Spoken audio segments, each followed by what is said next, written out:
This episode of the Citadel Cafe is brought to you by listeners like you.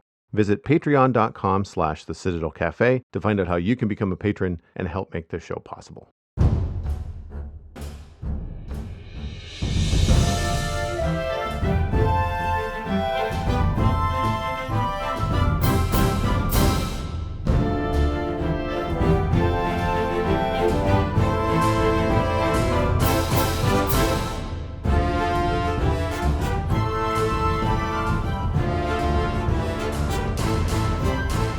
This is the Citadel Cafe, episode number 430 for Wednesday, February 2nd, 2022. My name is Joel Duggan, and the Citadel Cafe is where my friends and I hang out to talk about the geeky stuff that we are into. Joining me this week, Stephen is back. You can find him at Stephen ESC, and that's Stephen with a PH on all of the social media that matters. Welcome back, my friend. Thank you. Happy to be here. So I have had a busy couple of weeks. There has not been an episode for one, just scheduling issues. But then second, I got my COVID booster last week, about a week ago, I guess. It wasn't the end of the world, but really didn't feel like doing anything the day after. And completely I've been wanting to get the COVID booster so much that I jumped at the first appointment that came available because I've had to wait. I feel like I've been trying to get it for 3 weeks. I got it, and then I realized this is great. And I went, crap, tomorrow's Wednesday. So I kept the appointment because it took me so long to get it. And I thought, well, this is my third time around the ring. I'll see how it goes. And I didn't feel awful, but I certainly didn't feel like adulting is the kind of the way that it went. And I'll talk a little bit about what I did because I ended up binging a show on Netflix that we'll talk about in the main show. But that week, that was one of the many errands that I was doing. And I went out and I borrowed my dad's car and I went out and did a bunch of stuff I don't normally get to do and was quite uncomfortable doing it. I was doing it because I needed to get this stuff done. You got to go to Home Depot for something. You got to go to Canadian Tire. I needed more charcoal for the barbecue. Mm-hmm. You just needed stuff. Yeah. And a bunch of different stores. I'm okay with my grocery trips. I do about once, maybe twice a week if I have to. But it's one store and I can get a good chunk of things that I need from that one store most of the time. But this ended up being more like things that I needed, Christmas gifts that were good gifts, but were the wrong size or wrong fit for a piece of furniture. And I had to return them. And you only had until the end of the month of January to do it. So I was down to the wire, So I returned a bunch of stuff. But the other thing that I was doing, again, tie into the show later on, that I'll talk about this thing on Netflix, but I ended up reorganizing my kitchen. At least so far I've done about half of it. I've been cooking a lot over the pandemic and been leaning into just trying to do more stuff for just me, like trying to try new recipes, different things. And especially since getting the barbecue, I've ended up with a lot of spices for barbecue rubs, different kinds of pepper, different kinds of salts, different coarse ground versus fine and all this kind of stuff. And I tell you what doesn't stack very well in your cupboards are the plastic baggies from Bulk Barn. Like they tend to avalanche out in kind of like a whenever you want something. And usually the thing that you want is on the bottom.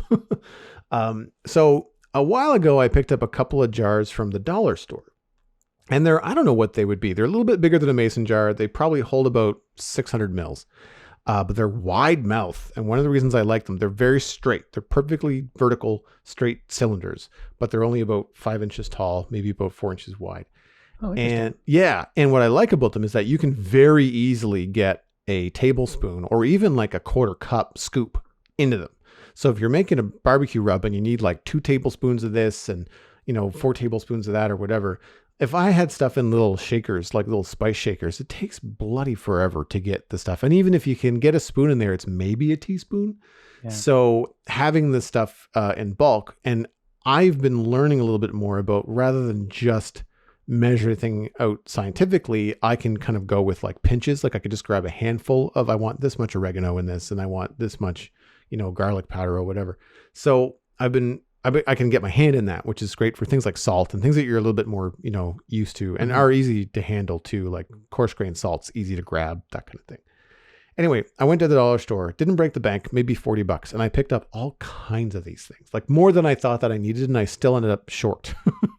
So now I have everything for pancakes, everything for all of my spices for cooking that I use on a regular basis. There's a few things like bay leaves. I didn't bother putting them in their own jar because I use them like twice a year.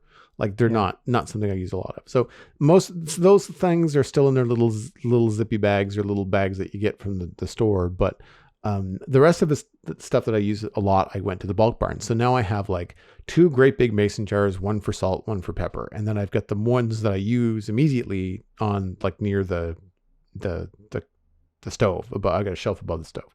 But it has been so satisfying to be able to stack these things in the cupboard. And like I can only fit 2 high, but that still means like I can take all of these things that were such a problem from an organizational standpoint and know where they are. Some of them are labeled, some of them I don't need to. Like I can tell the difference between garlic and onion powder. I just have to smell it, like that kind of stuff. But man, like it's made a huge difference. Just in like, it's like when you have an untidy house, and you clean it that afternoon, you put on a podcast and you rip through the living room, you go into the kitchen and then you finish in the bathroom and you're just like, cool, adulting done. And it's very satisfying. This was very satisfying. I still have to do the lower drawers. Like everybody's got a junk drawer. I'm going to have to throw out a lot of stuff, I'm sure. There's some stuff in the baking drawer. Like I've got 4 and 5 of like these things. Like I don't need 4 sets of measuring spoons. 2 will be fine. Just stuff that you've accumulated from like roommates that have left stuff behind or family members. Like here, I've moved and I don't need this anymore. And you're just like, well, thanks. And you get home and you're like, crap, I already had one of these. I didn't need both. But I picked up some specialty stuff too. The IKEA thing that I picked up that was kitchen related was a mortar and pestle. Nice. Yeah, I was researching them online because I've always wanted one, grinding up spices, doing things like pesto for pasta. And I grow fresh herbs in the summertime. So I wanted that for like basil and parsley and whatnot. And online, they were all like $35, $45. And like, that's a lot. I'm sure they're nice, but it seems steep. $20 at IKEA. What is it made of? Granite. Like it's a hefty, a hefty piece of kit. And I wanted something that was deep because I wanted to make barbecue rubs with it. But also, I'm a bit of an ogre in the kitchen. I can make a mess very easily. And so having a small mortar and pestle just felt like I'm just going to spread stuff everywhere. Yeah. Especially not knowing how to use it. But I got one that holds at least a cup and plus gives you some room to kind of like move around and not splatter everywhere. And I thought, well, it feels like kind of a waste if I only want to do something small, but whatever. Get it home, realize it's reversible. The bottom of it that is the stand has a little indent. So if you flip it over and you only need to do like, a teaspoon worth of grinding, you can do it on the bottom. It's like, slick. That's awesome. So happy accidents like that, you're an adult when you get your spice containers from the dollar store home and your mortar and pestle from IKEA that you paid half price for from anywhere else. And you're like, I am very proud of myself. I have adulted today. Where is my gold star? Like it felt very. See, in that one sentence, you went from adulting to childing right there. Yeah, exactly. Right. Like, I've done the adult thing. Where's my child's gold Where's star? my reward? Exactly. I'd like a cookie. Well, and that's the thing. The reward is going to be able to do like more baking and stuff like that. Like I had a couple things I just didn't have, like you feel like you have in brownies. I didn't have a 9x9 pan. Who doesn't have a 9x9 pan? Me. That's who. I do now. And I didn't buy anything fancy. Like I just went with like the real basic stuff. If I ended up liking a certain dish or if it's something where like this becomes problematic, it's like, okay, I will then go and spend the money on something really good. If I decide that I need to use it a lot, it's how I approach with the barbecue. Like I invested in like a small gas grill. It was a nicer gas grill, but it was like, I don't want to buy a big barbecue until I know exactly what I want. And then last summer I did the research and then I spent the real money on the real queue. And I'm okay with starting off small with stuff like that. Do you ever do anything like that around the house? Like anything you think, I want to try this, so I'm going to buy the cheap version. And if I like it, then I'll splurge on a nicer version, especially if this cheap version is like, we're talking like dollar store cheap, like if it's something that's doable. Yeah, I guess I don't. The opportunity doesn't come up very much, and I don't want to talk about shaving every time I come on your podcast. But that that's exactly what I did with Yeah.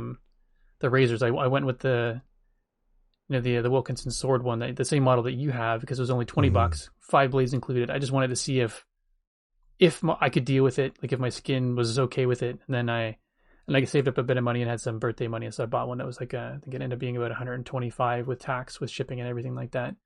So it was which I'm very happy with. So it was the short answer is yes. I just don't have very many opportunities to do that.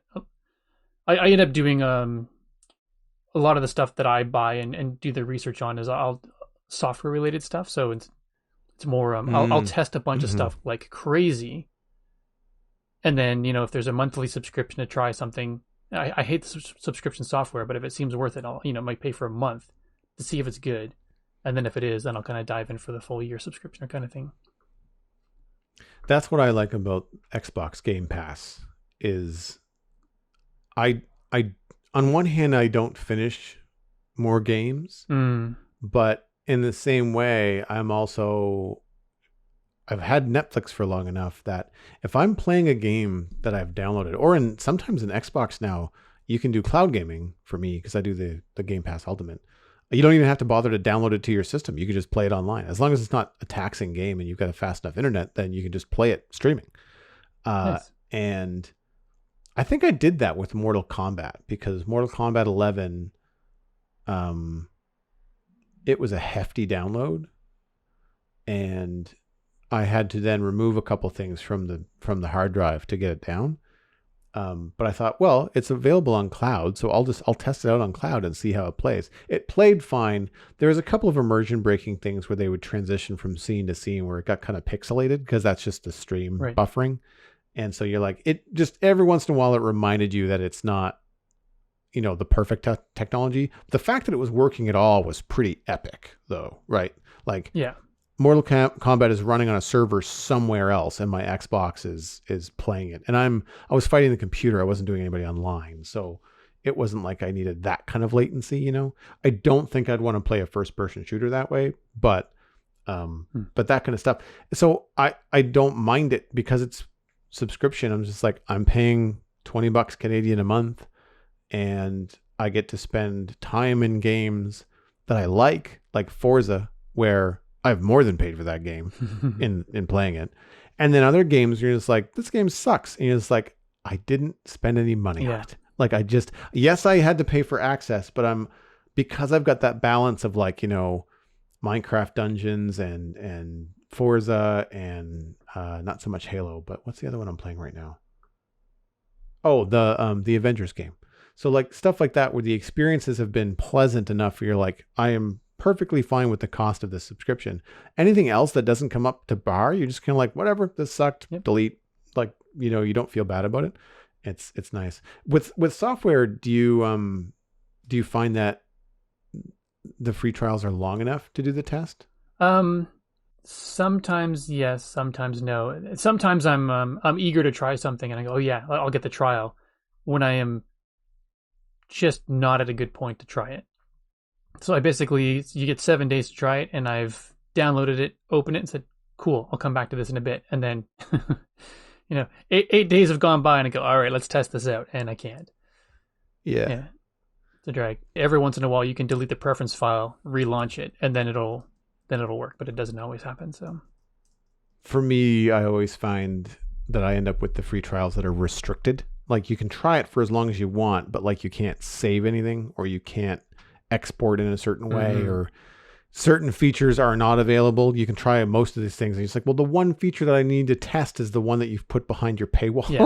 I can't remember what, I'm buying this for video export, and you're saying I can do all the editing I want, but I can't export the video to test it. That's kind of annoying. Yeah, I would rather have access to all the features, and then when you export it, it has a watermark over it. So if you're like, that watermark, obviously you can't use it, but you can test this to no end, play with it, and then you've got to pay the fee in order to actually get it to look the way you want. And I totally respect that because, as a company, you're basically allowing somebody to test it like basically a full-on test drive of a car. You go and you just push this through the paces, and you go, yep, exactly what I want, and you know. Any of these crippled apps, like, no, I agree. Those ones I find frustrating. I've found a trend lately will be, here's the software, it's free, so it's either open source or we just make it free, and our business model is such that if you support us on Patreon or if you buy a license, then what you get are the beta improvements as they come down faster. So like if you're on version 3 and version 4 is coming and it's got some cool stuff, if you pay us, then you get to try version 4 as we develop it. But if you don't, you're stuck with version 3 until we decide that version 4 is ready, right? And I think, don't quote me on this, but I want to say Blockbench was like that. Now, I mean, I'm making it sound harsher. They're much nicer about how they phrase it. But I want to say Blockbench was like that because that's one of the programs I had to learn to make models for Minecraft resource packs. Right. It's easy to use once you kind of get the hang of it. And there's lots of tutorials and stuff out there. But I found that everything that I wanted to do was available. But I could see if I was like making a mod, or if I was really creating unique things in Minecraft, like, you know, you're working on a map that you want to sell on the Minecraft marketplace or something like that. I could see the beta features that they were advertising. I'd be just like, oh yeah, I could totally see me needing that kind of stuff. And then you're also talking to the right audience, because the people that are developing mods and developing those kind of things are also going to be wanting to support, you know, indie software developers, because they are one, like, you know, that you want to support the community. So, nice. But I've been continuously impressed by the things that are available for free these days in terms of software, you know, in terms of, you know, free or like nominal, you know, like $15 or less for very good software that I see professionals using from time to time, you know, on social media and art apps and things like that. Very cool. So speaking of Minecraft Dungeons, I've been meaning to ask you, since I know you mentioned that you got it. Have you managed to play Minecraft Dungeons yet?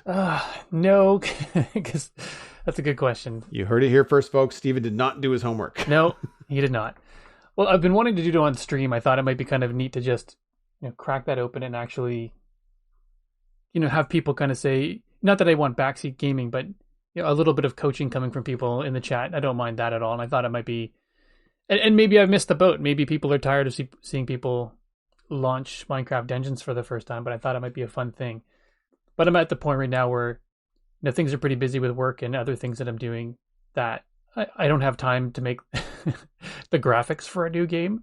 And so like right now, like I play Minecraft in a single player world, Minecraft on the Citadel. I do drawings. I have 3 different full sets of graphics for those. And then I just haven't had time to do it because I'd like to do Mario Kart Online. I'd like to do Minecraft Dungeons. I'd like to do, not that I've got the Nintendo Switch ready to go. You need a capture card, I think. I've got one. Oh, you got one? Yeah, there's one called Shadowcast that was Shadowcast or Shadowcaster, I forget. I think it's just Shadowcast. It was a Kickstarter project and it's $49 US. So wow. Yeah, it works pretty well. It's pretty easy. You have to download free software for it, but essentially I hit power on the Switch, open the app, and the Switch is just there on my computer. And so Streamlabs just captures whatever's on my computer, and I can just make it go full screen. And it's surprisingly sweet, and the sound on the iMac is it was a better experience than I expected. I thought, you know, this screen's smaller than my TV, but I'm sitting a lot closer to it, so it looks really pretty darn cool. Oh yeah, no, Minecraft Dungeons has a lot of great sound effects too. Like they're just. Or are you talking about Mario Kart? Well, I did Mario Kart and a couple of other games, but it was just the fact that it was so large and bright and yeah. I mean, the capture card's only doing, I think it's just high def, like 1080, but it looked. It upsampled it well enough for the 5K iMac. I was surprised. I was genuinely pleased with the quality. So, what was the name of the capture card again? Shadowcast. I've often thought about streaming from the Xbox, but in a way, it's kind of like my time to play and not stream. Yeah. So like I tend to, but then I find there's stuff that's available on Xbox that I won't play because I think like, well, that would be better streamed. Like I would have more fun with this game, especially like the chill games that are easy to talk over. Like I'm not going to play Stardew Valley on my Xbox, right? Right. I could, but in one way, I also think like I don't want to play a game on the Xbox that I could play on my phone. Like I kind of want to use it for something like Forza. It's worth it on the big screen. But I feel like Stardew Valley, I know the community would respond well to, and it's something that I can see myself very easily having a chill stream about. Yeah. So I tend to save it for that kind of stuff. Yeah, my sons have told me I need to do that one, so it's on my list of things to do. I haven't actually decided whether it'd be better to do on the computer or on a Switch. So, what else has been filling out your time? Cleaned up my office over the past weekend, which was long overdue. You were talking about adulting and just being super satisfying, and I've been finding it hard to catch up on the Book of Boba Fett, which I know we'll talk about later. So I had that on the computer while I was cleaning up, so I was able to catch up on everything, which was really nice. We've been watching, my wife and I have been watching Game of Thrones finally. I've been getting the DVDs from the library, and that's... I always forget that you've not seen that. How far are you in? We have one disc left in season 2, so 2 episodes left in season 2. So season 2, okay, still a ways to go. All right, but the fact that we can get it from the library is still pretty rocking. Yeah, and I mean I can't talk about it with you unless you start, because I don't know where season 2 is. Like I don't have that memorized. So like, gosh, there's so much stuff that I could say that could ruin things. Like I won't. I don't want to talk about it unless you bring up something specific off mic, and I'll just say, okay, cool, yeah, we talk about that, because I will not remember where people are. Yeah, no, it's I know we're coming to it late, and it's almost fair game in terms of spoilers, but I don't really know much about the show. It's like, it's because it's been on and then off the air for so long now that nobody's really talking about it, so we can actually just watch it and safely not have to worry about it. So it's been great.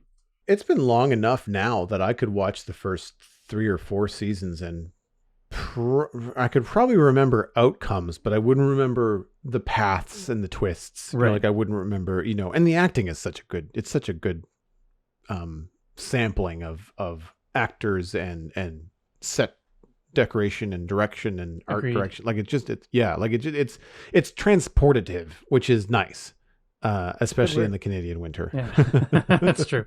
I mean, granted, if you're at the wall, it's not that different, but it definitely feels like not our world, which is, it's the escapist show. Yeah. Well, that's what I like about Mandalorian and Star Wars and Book of Boba Fett and that other one that was on Amazon recently, Wheel of Time. Oh, right. Also kind of like, because it's like a fantasy and a period piece, and it's got some sci-fi-esque elements to it. Like it's very not here. Like there's only so many shows I can watch where it's all set kind of like modern day sort of thing. So nice. But before we get into the Book of Boba Fett, I do want to give a short shout out to the show that I binged on Netflix last week, which is The Chef Show. There's a film in 2016 called Chef, starred Jon Favreau, and it's a story about a middle-aged guy that reinvents his life and reconnects with his son by becoming a chef and starting a food truck. And Jon Favreau and Chef Roy Choi, do the Chef Show. And Chef Choi was the chef that trained John for the film, so he looked like he knew what he was doing on camera. And they've become really good friends. And so what I liked so much about this show that's different from some of the other cooking documentaries that I've tried to get into is the other documentaries are kind of pretentious, and it's all about like, this is why this chef is so great. And they basically just kind of show you a lot of like documentary footage. Like if it starts with a sunrise of this chef getting up and going to work, not my kind of show. Like I want to watch people cook. Like I want to see what's happening. Yeah. And while the Chef Show don't give you necessarily the blow-by-blow recipes, you could probably figure it out, or it's online somewhere. That's something you could look up. But the fact that you're watching them cook, you have John who's learning, asking legit questions that you have, like why did we just put salt in that? And then Chef Choi will be just like, oh, this is why. because we want to balance out the acidity from the lemons, or like whatever it is that he's got for an answer. Now he's cooking, like he's not baking. So he's very much like sprinkled a little bit of this, handful of that. He's like, whoa, how much was that? But you are watching it. So you can kind of understand, okay, that was like 4 or 5 cloves of garlic. That's more than I thought. But they're all, whenever they share the meal with somebody, which they often do because they have guests on the show, everyone is always kind of blown away. And I don't get the impression that John or Roy or any of the guests would be blowing smoke at one another, because they all respect the craft, and if it's good food, it's good food, right? And so I don't really feel like they're acting if it was terrible. But it's a grid show. There's like 6 volumes of it, maybe 5 or 6 episodes of volume. They're half an hour long. They're easy to digest. Nice. Great cutscenes. The cutscenes are all stop motion animation of like a food truck driving around. And then they show you like a breakdown in the animation about what the ingredients are. They don't give you the measurements, but they're like, this has, these 6 ingredients. And they kind of pauses the screen briefly in this dramatic little kind of thing. And then they go into the show. And the best part about it is they travel around to different kitchens and they'll work with different cooks. And John will end up showing off some new skill that he knows, or he'll help knead, pizza dough for the first time. And someone's like, oh, cool, you're a natural. And, like they kind of, you get to see like what someone is like that's never done it before. And so it's not like you're watching some show where it's like, boop, boop, boop, and it's like the perfect loaf of bread. Yeah. Because John does his and it's lopsided. It's kind of like, and then the people running the shop are just like, it's okay. It's fine. And John's like, I've heard that tone of voice before. Like you are not being honest with me, So that kind of stuff is fun. Nice. But I highly recommend it. It's on Netflix. It's easy to find, easy to watch. It's called The Chef Show. And if you like to cook, or if you like to watch people cook, then it's an excellent escape. And not, as much as it is a reality show in that they're not actors, it's not a reality show. Yeah. Like there's no drama. They just, no winner. They all hang out. There's no winner. They all hang out. There's no competition. I mean, friendly competition among friends, but like, there's just, it's like John does something, and if it's better than what Chef Choi does, then he gets kind of like mad because he's the chef and he's trained John. So it's supposed to be a compliment, but he's like, you're not allowed to do that better than me. Like that kind of stuff. That's kind of stuff is fun. But I highly recommend it. Did you see the movie Chef? No, not yet. That's good. I thought I saw it on Netflix, but it's not there now. Oh, so no. I have to go find it somewhere else. I don't know where it is. It might, I think, it might be on like HBO or Crave or something. And at that point in March, or whenever Picard comes out, when I resub to Crave to check that out, I'll probably end up, grabbing a couple of films. Cause right now, like outside of this and Disney Plus, like there is not a lot grabbing me on Netflix. There's some horror movies that are new. There's a couple of other dramas. Ozark, I know, is very well written and very well acted, but it's too dark for me right now. So there's not much on offer for me. So I've been playing mostly video games. Nice. But the Chef Show was good, and kind of inspired the whole clean up my kitchen, kind of like make it a little bit easier, nice. To do stuff from there, because they're so organized, because they have to be, because they're making a TV show. Like all the ingredients have to be out there on the table. They can't be looking for stuff, right? Yeah. Nice. But you said so for the main topic, do you have like a different show, or are you going to talk about Boba Fett? We can talk about Boba Fett. I mean, honestly, it's the only thing that I've watched other than that is we watched the first 3 episodes of a show called The Legend of Vox Machina. Oh, I did too. I watched that too. Nice. Yeah, what'd you think? I'm interested in where the story's going, but I was, at the risk of sounding like a prude, I was shocked at how crass it was. Like it was, my older son saw it. He knew what was coming, because he follows those Critical Role, that crew online, and has watched them play Dungeons and Dragons before. So he was super stoked. And so to this, it's just laced with swearing. There's nudity in it. Just all kinds of sexual innuendos from the bard. It's like I was shocked. And sitting there watching this with my 2 kids, I'm like, oh my goodness. So it's tough because it's like one of those things.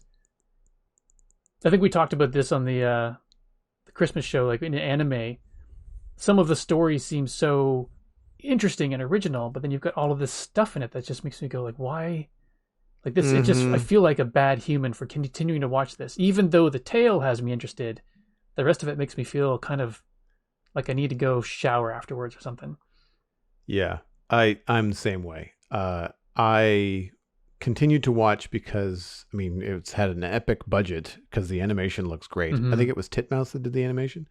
It looks like an American anime. Like it's got this great kind of like action Saturday morning cartoon vibe. Yeah. With blood and guts and violence and all that kind of stuff. Tons of that. And I knew what I was in for. I've not watched a lot of Critical Role. I've seen clips, I've seen like social media highlights. And I knew from, I think it was like the trailer or the Kickstarter or whatever they did. Like I had heard about it and I kind of go, oh, okay. So it's an adult humor show. Like it's not meant to be an adventure. It's not going to be like Voltron. It's going to, or Troll Hunters or whatever. It's going to be more aimed at the adults. And I do roll my eyes and I check out with the bard. Yeah. That's where I draw the line. I don't mind the violence and I don't mind some of the other nudity and stuff because they're like, you know what? If it's an adult show and it's animated, like I'm a grown man and I love animation. Yeah. It doesn't all have to be aimed at 8-year-olds, and no, like I say no songs, like, I mean, no Disney songs. Like I don't need the character to sing their motivation for the next 5 minutes, Yeah. I guess for me though, the show was like, if you had taken out if you took out the nudity and the violence and you still had the swearing in it, it would still be like the same show. Like it just feels like it's put in because like we've talked about it before with Invincible and The Boys and stuff like that. It's because it's that 18 plus category. It's like they just went, well, it's 18 plus, so we're going to add that in. Like it doesn't need to be there. And the show would be, you could say better for it because then it would just be story driven as opposed to like, it'd be really good. Yeah. It would be really story driven. And here's where their hands are tied is that they're staying true to the role play group, right? They're staying true to the Critical Role show on Twitch, where these people are all role playing, having a good time playing D&D. They have done these characters for a while, and the minstrel, like the bard, that's how he's played. Yeah. But what made me think about it was like, first it reminded me of how much any song from The Witcher pulls me out of the show. Like it just sounds too modern. Like it sounds like a pop song in the Witcher universe, even though I know they've written it to be like a minstrel's tune. It still just sounds like it's presented or sung too modern, and it pulls me out of it. And it's meant to be catchy, which I don't think that I mean, I could be wrong. Historians correct me if I'm wrong, but I don't feel like it matches the vibe of The Witcher. And I don't feel like the songs match this at all. You didn't think the rap fit? No, that's what I mean. Like, not only are they vulgar and one note, like every time the bard opens his mouth, he's trying to get you to put your dick in it. Like it's he's that kind of character. And he never changes. And so he's doing these songs, but then they don't keep it like medieval sounding music. Like he's doing rap or he's doing disco. The lights come from the fact that he's magic, and that's how he does his magic, is that he sings. Yeah. And so then there's like disco lights. And that's when I roll my eyes and go, this is why I don't RP with strangers. Like if I was going over to someone's house, like, hey, do you want to play Dungeons and Dragons with me and 5 other people that you've never met before? I would be like, no, because one of you is like this bard. Like one of you, like we're all going to be here. I'm going to be a dragonkin. I'm going to have a big old hammer. We're going to try to smash some works. My friend over there is going to be a wizard and she's going to try to, zap people with her wand. And this douche knuckle in the corner is going to be that guy where he's going to walk in with, modern language. He's going to be a bard. He's going to sing songs. He's going to try to screw everything that moves. And it's just going to pull me out of what I mean, maybe, I'm not sure what the word, narrow-sightedly think of fantasy adventure. Like can you imagine Lord of the Rings if they were dropping F-bombs? No. Like that it just doesn't work. Well, even since, I know we're going to move into the Book of Boba Fett, but they've got their own, what is it, dank? They've got a swear word that's their own that they use when something's cool or something's going wrong. I forget what it is, but I don't remember either. Something dank. They might say they say slag a fair amount. Like slag means junk. Yeah. Like they'll refer to things as that's crap. As opposed to saying like the ship is shit. Yeah. They'll say like it's slag. Exactly. Like they'll insert words that you understand to be, like nerf herder. That was apparently an insult. It sounds silly, but to them it was, not the best. Maybe that's a Star Wars reference, not a Book of Boba Fett. But yeah, like I don't have much else to say about Legend of Vox Machina. Yeah. It's worth watching, especially if you're a fan of the role play. But like, just be warned and cover. Like, no kiddies. Exactly. Like everybody's going to be over 16. Yeah, and if it says or 18 plus, it says that for a reason in this one. It's not because it's just a lot of gun shooting. It's just like they've checked all the boxes on the 18 plus this time. So yeah. It's it pushes some buttons, and I'm not saying that I necessarily like those buttons being pushed, but it's good that they're pushing boundaries. Like it's the kind of thing where like you have one show that does this that does too far, but then maybe someone else will say like, well, if Amazon will let that kind of show be made, what if I did one that was basically Game of Thrones but animated, like without all the silliness, but like still had the violence and the peril, and like just because they're in the credits, the people aren't safe. Like that would be a fun animation to watch, because normally with animated stuff, everybody always wins. Yeah. There's not a lot of peril and that kind of stuff. But well, speaking of other stuff with its own swear words, like the Book of Boba Fett, Stephen and I are going to be talking about the next 2 episodes. So today was episode 6, and we'll be talking about episode 5 as well, because I forgot. Here's the thing: I forget that Boba Fett comes out on Wednesdays, and I had watched episode 5 and thought, I'm going to talk about that on the next episode of the Citadel Cafe because it was excellent. And then I completely forgot that there was another one that was going to come out this morning. So I watched it on my lunch break. But spoilers for those that haven't seen it, because it has just come out today.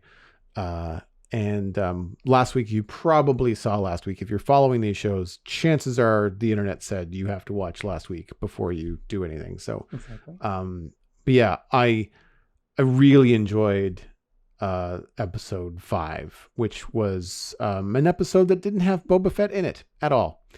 And I think that that speaks to the level of the show. I have been slowly falling off of Book of Boba Fett, and I forget that when it comes out. And now I'm back in because Din Djarin is back. We've got The Mandalorian in the series, and episode 5 was essentially an episode from the unaired season 3 of The Mandalorian, because there was no Boba Fett. Fennec Shan showed up for a hot second at the end, and that was it. Yeah. The fact that he's on Tatooine is the only tie-in to the other shows. And I was all for it. I thought it was fantastic. It was so good. Like what? Yeah. No Boba Fett, no space scooters, and no techno music. And you're like, oh, it's back to being Star Wars. And I noticed it immediately. And to no surprise, I didn't know this at first when I tuned in, but at the end when the credit rolled, directed by Bryce Dallas Howard, who has directed some of my favorite Mandalorian episodes from the previous seasons. Oh, nice. So again, yeah. And I tend to notice her other episodes in the seasons of Mandalorian when they tend to have a lot of heart. Like they have something about the relationship between Din Djarin and Grogu, or they just have some sort of like softer side to Mando displayed. And I go, wow, that was really different. It really had a lot of feeling there. And then you find out that it's directed by Bryce Dallas Howard. If you didn't see the credit the start. I don't know if I feel like they do a cold open. I don't think they list the director at the start. But the other thing that I noticed immediately when watching this episode was that visually it hit all the notes. Yeah. It really felt like Star Wars. Really felt like Star Wars. And she gets it. I mean, Favreau gets it too. And so does Filoni. But like, I don't always find that the Book of Boba Fett is nailing the Star Wars feel. No. It feels off somehow. It feels like Disney has their big spoon in it. Like insert space scooters. Like, no, it was either the episode before. I don't remember which episode, but it had the slowest car chase I've ever seen in media with speeders and space scooters. And it felt like they were going at the speed of like molasses. Did you talk about the previous two episodes 3 and 4 in the last podcast? I apologize that it... No, I don't think so. I don't remember whether Lou and I got into it. I think if we did anything, we probably made a joke about the space scooters and moved on. Like I don't recall it being a big thing. Lou and I were talking about video games. I think. I don't think it was Book of Boba Fett. Yeah, because I think it's kind of worth mentioning how cringy those scooters are. Oh, it's awful. The whole show is got some cringy. Like there's redeemable moments, like a Rancor and the Hutts showing up, and then disappearing for no good reason. And the Wookiee, and the beefy Wookiee? And the Wookiee. What's his name? Amazing. Kirshan. He's cool. Yeah. He's really cool. And they have all these kind of like great callbacks to other Star Wars moments and stuff like that. But when it comes down to the main roles of the show, they're underserving dialogue to Fennec Shan. Oh my goodness. Thank you for saying that. And I love Ming-Na Wen. Like she's amazing. Yeah. But they're underutilizing everything that she's capable of. Her dialogue sounds like an 80s action movie. Like it's the duck or look out or like I'll bet I could do that better than you. Like there's no substance to it, whatever. No. And Boba Fett he's a cartoon character. Like he's like he doesn't seem tough at all. No. Like if you ask me like which is the tougher Mandalorian, Din Djarin or Boba Fett, Din Djarin by leaps and bounds. Yeah. I don't know. There's just something about the way that they're portraying, and I say this specifically, the current Boba Fett. When they go back in time with the Sand People, he's a little bit tougher. I actually really liked I would probably say I liked all of the backstory. I thought that was really interesting. Mm-hmm. So it was weird to me that they had backstory modern day that just didn't live up to it. Backstory better modern day, but then it's just tough. You knew they were kind of, as we talked about before, merging backstory and modern day, so they kind of came to like a current day meeting point and would just take off from there, which they did in episode 4. But it was just, man, I missed the old stuff. It was so much more interesting. It was well paced. It sort of took its time, like The Mandalorian did, and it just feels like the current day stuff is, like you said, the dialogue is just painful. Oh, it's wooden. Yeah, it's awful. It's really bad. But then, like, you get into this stuff with, to go back to the current episodes, with The Mandalorian.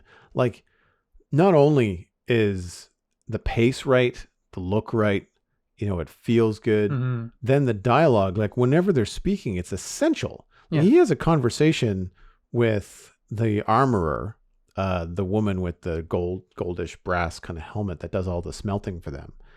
And not only does she make him give up the Beskar spear, which to me gave him a really unique silhouette. Mm-hmm. And I was really sad to see it go, because you're used to seeing Boba Fett with like his little flag antenna on his helmet.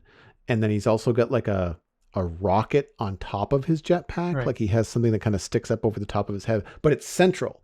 And they had this very thin spear hooked on Din Djarin's back, but to his left, I think. Anyway, when you see him in silhouette, it created something interesting. He looked more unique, and he looked badass, right? But then the armorer was just like, that can pierce Beskar. The fact that you have it is like against our beliefs. Like it poses a threat to us. Yeah. So you can't have it. Beskar is meant for Armor only. armor, not weapons, or something to that effect. And he's got the Darksaber too, which she then tries to show him how to use. And it continues to get heavier as he uses it, which is really bizarre. It's interesting though. I actually found that pretty intriguing. It's almost like it's a side of, I guess, lightsabers, or maybe because it is a dark saber that it's different. You can't. It's almost like it's got its own, not a mind of its own, but there's like almost like a magic behind it that you just can't. Not just anyone can wield it, kind of thing. Exactly, and so he's not the first Mandalorian in recent years to use it. Sabine Wren, who is from Rebels. Have you watched that series? No, I haven't. No. So, okay, slight spoiler, but it happens just before A New Hope. The rebellion is trying to set up in their timeline. And Sabine ends up with the Darksaber, and a Jedi, can't remember his name. Anyway, he's blind, and he's training her how to use it. But when she's learning, she said something about how heavy it was, but then as she either accepted her skill or became more confident, or it was about a feeling, like she had to reach a certain point emotionally before she could use the blade. And we're getting a lot of conflict with Din Djarin, right? Like he misses Grogu. He's not sure about the bounty hunter. He's looking about a change of career. Like he's leaning on, he's hired muscle now, for Boba Fett. Mm-hmm. So like there's this conflict, and I get the impression that when they introduced the duel between Vizsla and Din Djarin, which he won by a hair, and then the armorer asked him a question about did he take his helmet off, and she then finds out he has, because he showed Grogu his face, and she banishes him. You're out of the group. And for people that haven't seen Clone Wars or don't remember, Vizsla was the name of a Mandalorian antagonist that was a thorn in the side of Obi-Wan Kenobi during the Clone Wars. And he was the head of something Watch. I don't remember the name of it off the top of my head, but Night Watch or Death Watch. I think it was Death Watch. I mean, they're bad guys. So, but they were an extremist Mandalorian group. So not really how Mandalore is meant to be portrayed or want to be portrayed. They're like the old ways. Think like Old Testament, like that kind of a stuff. Interesting. And so it really kind of makes you think like, wait a minute. Like I like Din Djarin, but these rules have always been really strict and weird. And so I'm thinking that the armorer is a bad guy, and Din Djarin, our boy, is in a cult. And he just doesn't know it yet. Right. And like the fact that he can't, that he's given all these mandates and that he just has to abide by these rules where no one in the universe seems to like follow them. I feel like they're foreshadowing in season 3 of The Mandalorian, which we will get eventually, that he is going to realize this, that he is going to find himself up against his, I can't remember what they're called, cell pocket. I can't remember what they call them, the group of Mandalorians. Whenever happens, he's going to find himself making a choice, and I don't think he's going to side with them. I think he's going to be against them.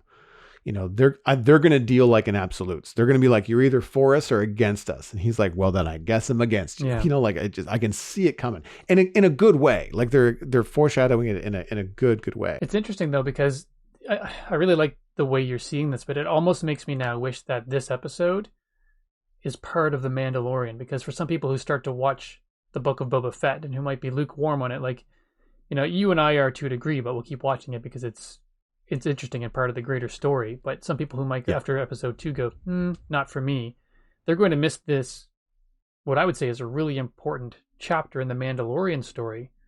And it's in a different show. Like it almost feels like if Mando had shown up and was helping Boba Fett for a while as like, cool, he's here and that's awesome, and it keeps the Boba Fett story going.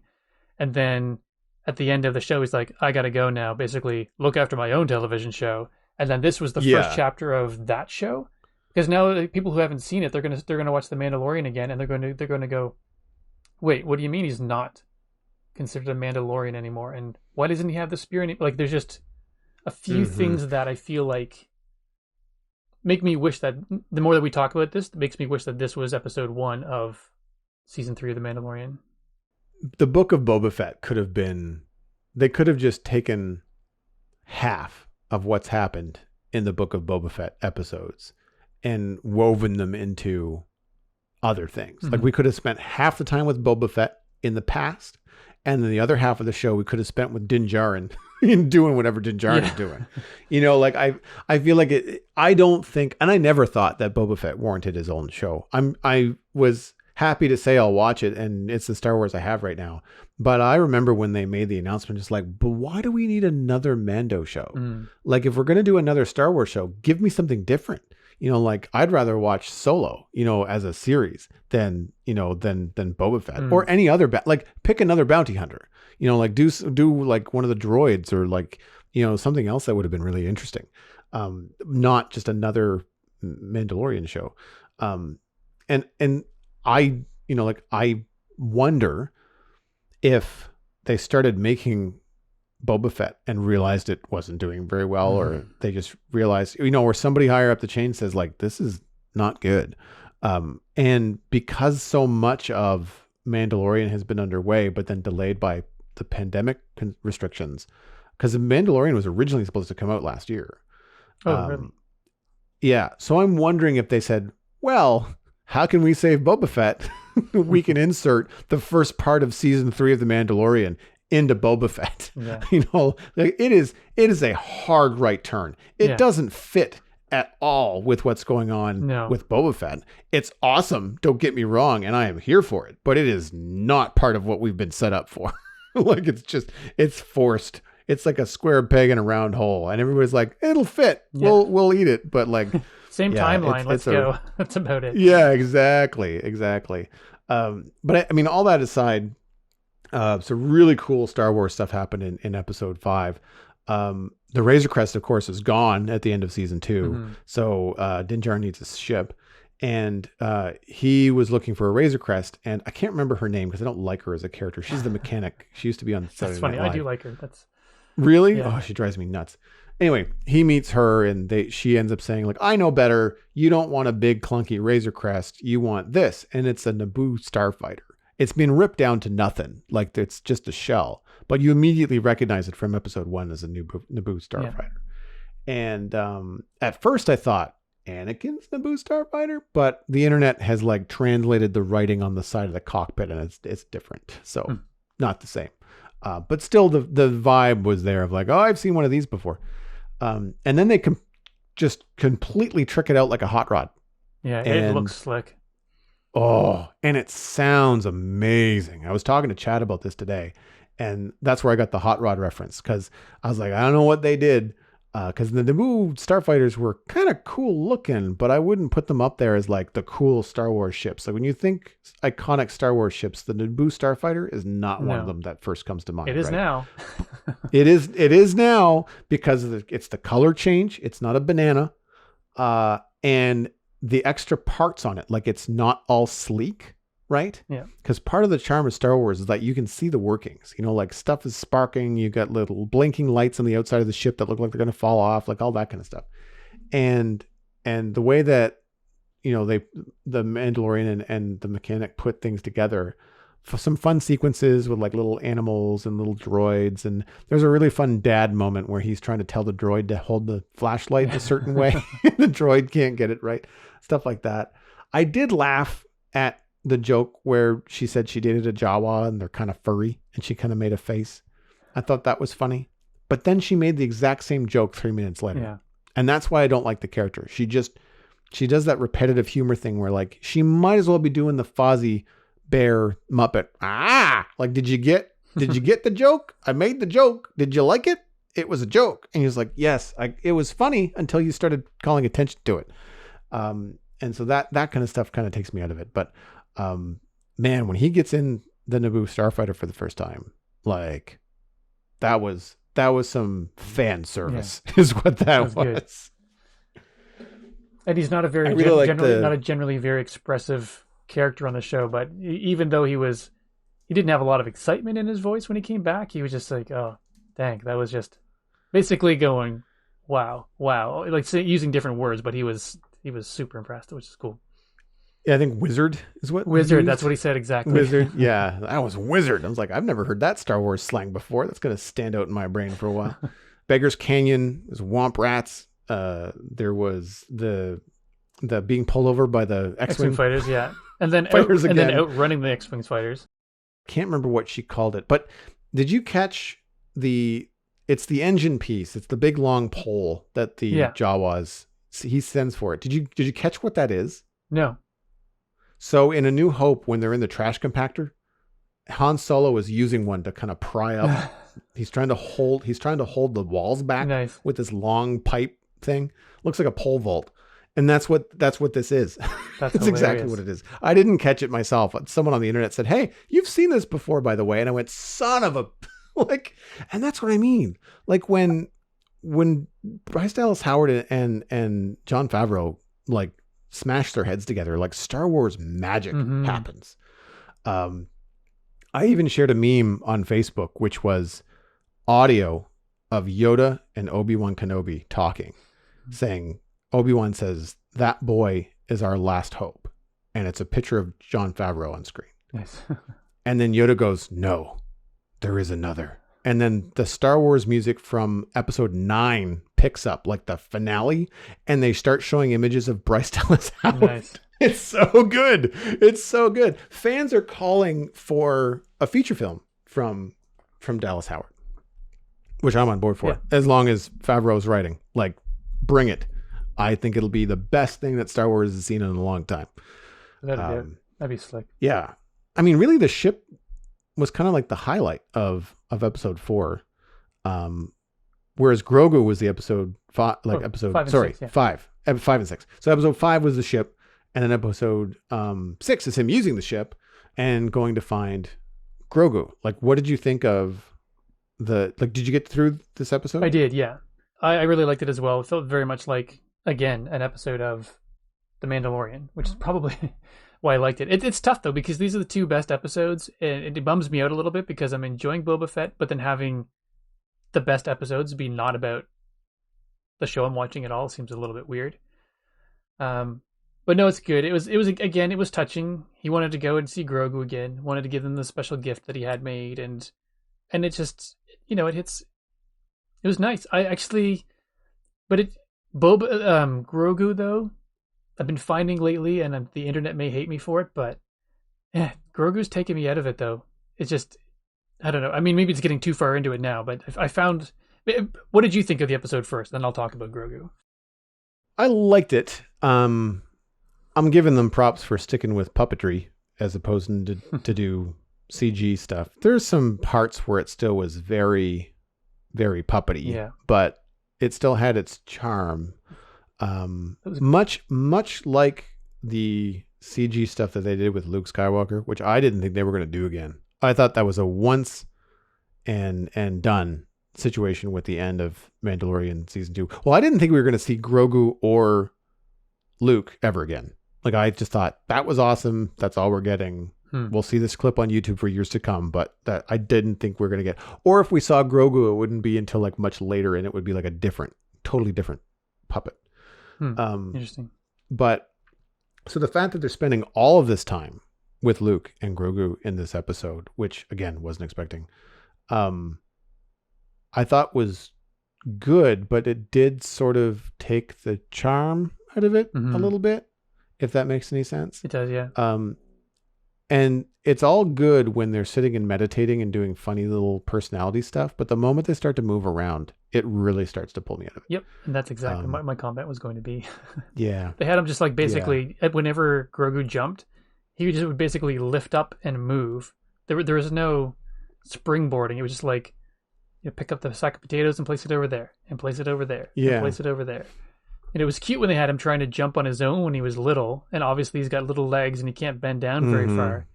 But I find you were saying, props to sticking with the puppets, but I almost wish this time they had have tried to do a little bit of CGI, just because it was so obvious that somebody was just picking this up and moving it.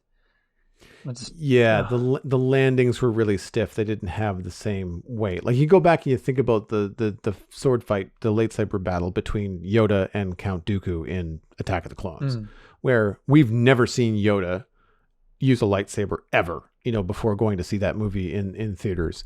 And it had the same moment, actually very similar, now that I think about it, to when Cat picked up the hammer. Oh, yeah. When Yoda lit up his lightsaber, the audience went bananas. Right? Like, just everyone was like, oh, what's going to happen? And then Yoda starts jumping and flipping like a pinwheel. And he's like, of course, this is how he fights. Like, this is crazy, because he's 2 foot tall. Yeah. and you kind of expect Grogu to start catching on. I was disappointed that when they first started going for their stroll, that it was Luke lifting him up and bringing him along. I was hoping that Grogu had learned enough from his time with Luke, because we don't know how long it's been, that he was now moving himself along. And I thought, well, that's an excellent solution to the scale problem of how does Grogu, who we eventually want to see hang out with the Mandalorian again, how does he keep up? Mando can't carry him all the time, because that just gets old. So having Grogu know how to force jump or kind of like hop makes a lot of sense. But again, we get to see it by the end, because he was dodging the training droid. Yeah. But the thing that really pulled me out of it, more so than the digital stuff, because they did the whole de-aging, put Luke Skywalker's face on some other actor deal. But the lips just really weren't there. And I think because of their limitations with the technology, the acting for Luke was so subdued. He had the emotional range of a mushroom. Yeah. Like, he just was so bored all the time. And it didn't feel like the wisecracking. Like, sure, he's a Jedi master, but like, you remember the conversation that he had with Han Solo on the skiff, to the Sarlacc pit? Like, they're cracking jokes. Yeah. They're just, stick with me and everything will be fine. Yeah, sure, kid, whatever. Like, there's none of that. And I feel like it just becomes dehumanized. And then you really start to realize that it's just not, like, obviously, and that's the other thing, because how old Mark Hamill is, that this isn't him, and it's fake. Yeah. Controversial opinion. Curious to know your answer. I wish they had recast Luke Skywalker. That's a tough one. Like a different actor. Yeah, I mean, there was actually talk about Sebastian Stan. He was saying he wanted to be younger. He would have been willing and wanting to be a younger Luke Skywalker, but I feel like now he's old enough, I guess. He looked, this might sound mean, I can't think of a better way to say it, but looked like war weathered by the time Falcon and the Winter Soldier came around. Like, I don't think he could have played a young Luke Skywalker. And that's the issue that I have, though. I think they've made the Luke Skywalker in The Mandalorian look too young. If you look at Luke Skywalker, I mean, he's not old, but he's not as young as I feel like, and babyface as they're making him look in this. I feel like in the Return of the Jedi, he's got a little bit of character to him. He's not, he's not a spring chicken. Yeah.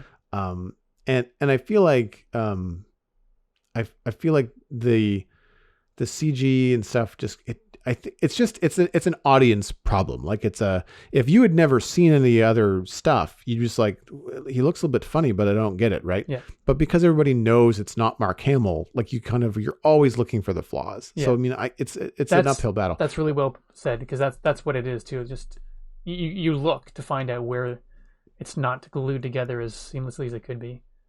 I mean, I still like the knowledge we're getting, like learning about Grogu, learning the Force, the fact that Ahsoka Tano was there, and the key character decisions of Din Djarin traveling all that way to give the Beskar chainmail to Grogu, and deciding to not do it. Like, he leaves the gift for him, but he decides to not interrupt. He heeds Ahsoka Tano's warning, saying like, look, he already misses you a lot. If you show up now, you're just going to derail everything that he's working towards. So, like, Are you here because you want to help him, or are you here because you miss him and you selfishly want to see him yourself? And I thought it was an interesting character decision that he didn't just muscle through, right? But then at the end of the episode, which is a wicked cliffhanger, Luke presents the chainmail. Yeah. And not a lightsaber, Yoda's lightsaber, to Grogu and says, hey, you can have one of these. Choose wisely. And Grogu, for all intents and purposes, is a toddler. Yeah. Can't even talk yet. And it's just like, so it's like, do fans get to see Grogu? And if they do, he's not a Jedi. Or do fans not get to see Grogu for a while, and then when they do see him again, he's going to be a Jedi, right? Like it's an impossible choice, right? Like, do I want season 3 of The Mandalorian with no Grogu? No, of course I don't. Like, it's a unique thing that they've stumbled upon, and I was really concerned at the end of season 2, like, how are they going to move The Mandalorian forward without Grogu? Like, how does that work? I would like to see them take, well, which way do you want them to go? Like, what decision do you want Grogu to make? That's a tough one. I actually wish they didn't have it, because I think season 3 without Grogu would have been fine, because episode 5 of the Book of Boba Fett showed that you could have an episode without Grogu in it, and that show would still work. And then The Mandalorian in episode 6 as well, when he's trying to help Boba Fett, and like all of his stuff is still interesting. I feel like, or at least half of season 3, they could have had him doing everything he's been doing in this show without Grogu, or if they had Grogu, just have him stop by, leave the chainmail, and then that be it. Like, not actually, and have all of our hearts break for Mando because he wasn't able to give him the chainmail, and then, be there, in his loss as he continues to go on, and then we have to continue on without Grogu for a bit, but knowing that Grogu's in good hands, kind of thing. I think it'd be interesting if Grogu somehow managed to come back in season 4, or him showing up in an elaborate way at the end of season 3 would have been pretty cool too. Mm-hmm. But it just feels like this is a weird massive cliffhanger to have in the Book of Boba Fett. Oh yeah, no, and now we've got, what's going to happen with the Spice Wars and the situation on Tatooine, where Din Djarin is now returned to. He's in Jabba's palace actually with Boba Fett now, and he's gone and asked. I can't remember the character's name. It's Timothy Oliphant is the actor that plays the Cobb Vanth is the name of the character, the lone sheriff out in the sticks on Tatooine, and he goes to ask him a favor. The fact that it's Cobb Vanth again, a character from The Mandalorian, is the only reason I care about what's going to happen with these Spice Wars. I did not care about Boba Fett or how anything is going to happen until it involved that town that Din Djarin helped out, right? Because they took the time to like have some characters, have some emotional weight to it. And then of course, I'm pretty sure that they didn't kill Cobb Vanth. I don't think that. No, they were. His deputy is dead, kind of thing. So it was. Yeah, he got shot in the shoulder. It was pretty clear to me. But which is surprising because again, Clone Wars people are just losing their mind, I would imagine. So the bounty hunter that shot him, Cad Bane, is a huge antagonist in the Clone Wars. Like he's not like a cartoony villain. Like he's not a mustache twirling Saturday morning cartoon. Like he's dangerous. Yeah. He was in Rebels. He was in the Bad Batch, and like he's lethal. He's got a sidekick that is the jokes, but he's a force to reckon with. And to see a version of him in real life with like a combination of like CG and animatronic makeup, and I think a real face. That was really well done. I mean, I don't know what the animated character looks like, but the teeth, the face movement, those red eyes, like it was all like, it looked like a creature that was there. That was so good compared to some of the other stuff in the show. Oh, the anime character, the animated character, it's a CG kind of like limited design, kind of like minimalist design from the Clone Wars. So he's got a very distinct look. When you see the cartoon character, you realize the only way that they could have made it in exactly those proportions would be a puppet. Like the head he'd have to be completely CG, or he'd have to be like a puppet, like the aliens at the cantina. Right. Like their heads are just so weird that you can't even fit a human skull inside of it. But they did a really good job. His mouth is a little thicker in this because it has to be a person's mouth. But his eyes, like the fact that he's got these big, wide, like alien red eyes and stuff, like that's all accurate.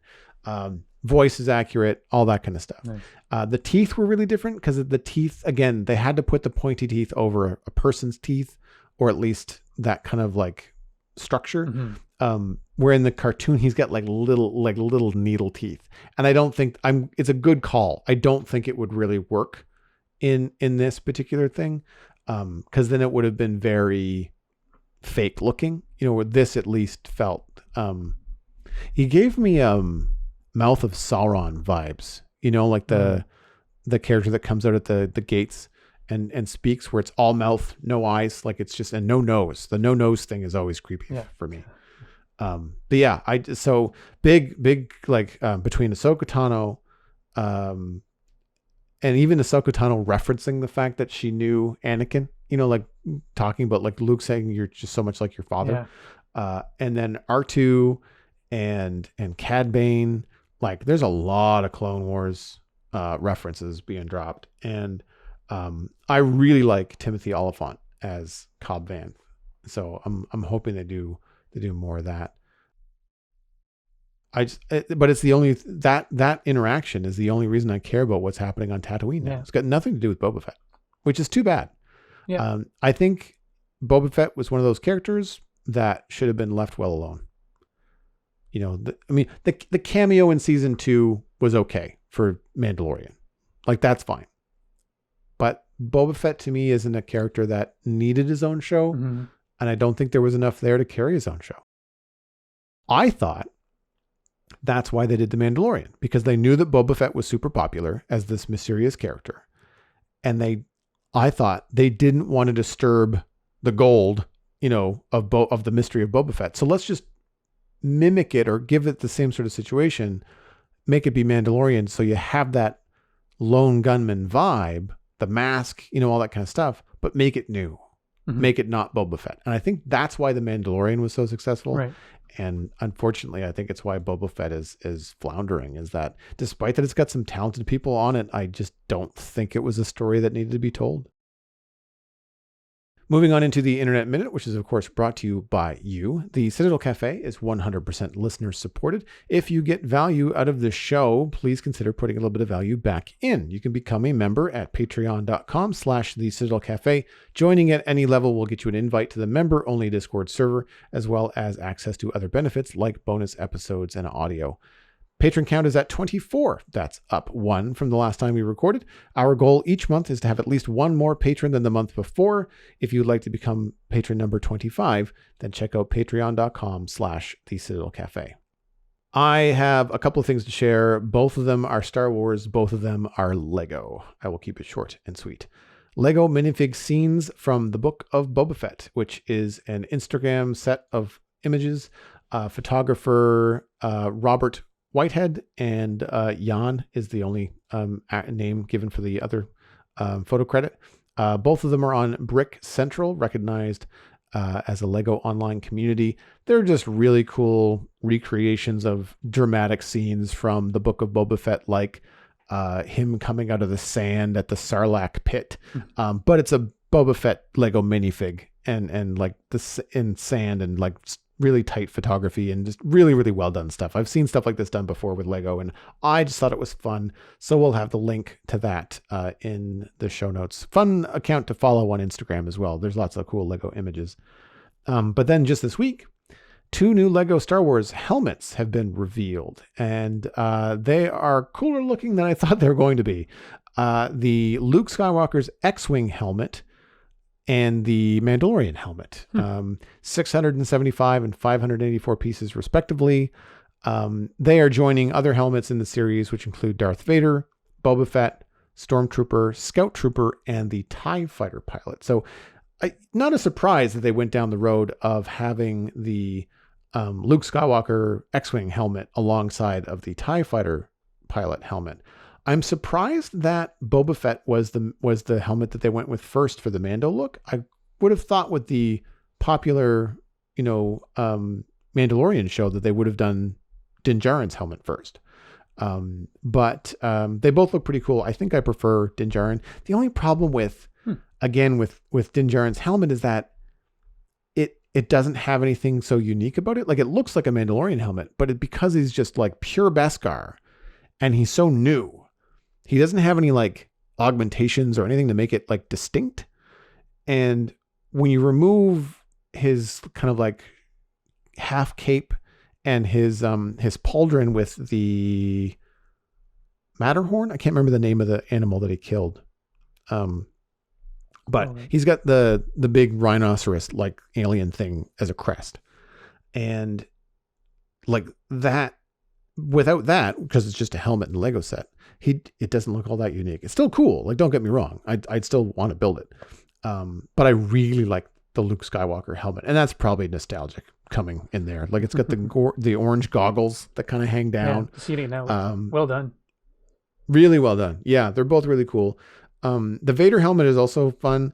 I'm not a big fan of all the studs on top. I thought it would have been maybe cooler if they had a little bit more of a mix of studs and smooth plates on the top of all the helmets. But the vibe they seem to be going for is very Lego stud heavy on top, with more of the smooth bits closer to the jaw lines and the face mask. But the Darth Vader helmet is 834 pieces, retails for 70 Canadian. And the Scout Trooper helmet is 471 and retails for 50 Canadian. So the Skywalker X-Wing and the Mandalorian helmet are not out yet. They're coming, and they would probably end up in that range, somewhere between $50 and $70 Canadian. And they look really cool. They're not massive. They're not like life size or anything like that. But I think they're about the size of like a Funko Pop sort of thing. Like, kind of sit on your desk. Looks cool. Maybe on your bookshelf. Maybe in your living room if you're me. But that's dinner centerpiece. That's what I got this week. Yeah, I mean they're fun, man. I don't often get like roped in by, like, I call it shelf porn. Like the stuff that you see at comic book shops where it's a statue of Thanos and it's like 12 inches tall and like it looks really cool, but like not something I'm necessarily going to be displaying in my home. But there's something about Lego and something about some of the brick heads and some of the these helmets, and I do like the ships. I've got some of the ships in my living room. Like, there's just something about them that just seems to be just cool enough, and I think for me too is that, like, you look at something that's a Lego set and look at something like one of these miniature statues in a comic book shop, and they're both roughly the same price, or the statue is more expensive. And while I appreciate the artistry, like, I'd much rather build it than just stick 4 pieces together, Yeah, and enjoy it twice almost. Yeah. Oh, for sure.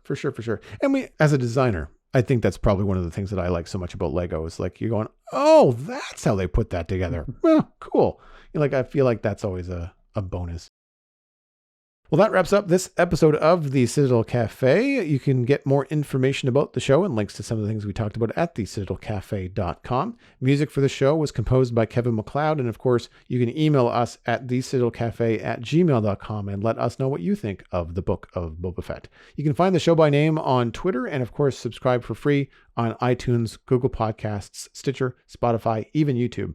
Word of mouth is the easiest way to support the show. Just tell a friend about it and let them know where they can go to listen to it. And while you're out there, leave us a rating or a review in whatever store you like. Doesn't matter whether it's Spotify, iTunes, all positive reviews help us reach more listeners. So if you like the show, let other people know about it. My name is Joel Duggan. You can find everything I'm doing online, including my illustration and design portfolio at joelduggan.com. You can check out my other podcast all about Minecraft at thespawnchunks.com, and you can follow me at Joel Duggan on social media. Today, I'll point you towards twitch.tv/Joel Duggan, where just this afternoon, I did a brand new stream of the Olive Fabric 5 playthrough that I'm doing in Minecraft. It's modded, and we had a lot of fun. Stephen, where can people find you online? Online these days, still mostly at Twitch, twitch.tv/StephenESE, and again, Stephen with a PH. You've been listening to the Citadel Cafe, where we are fast, easy, and cheap, but you can only pick two.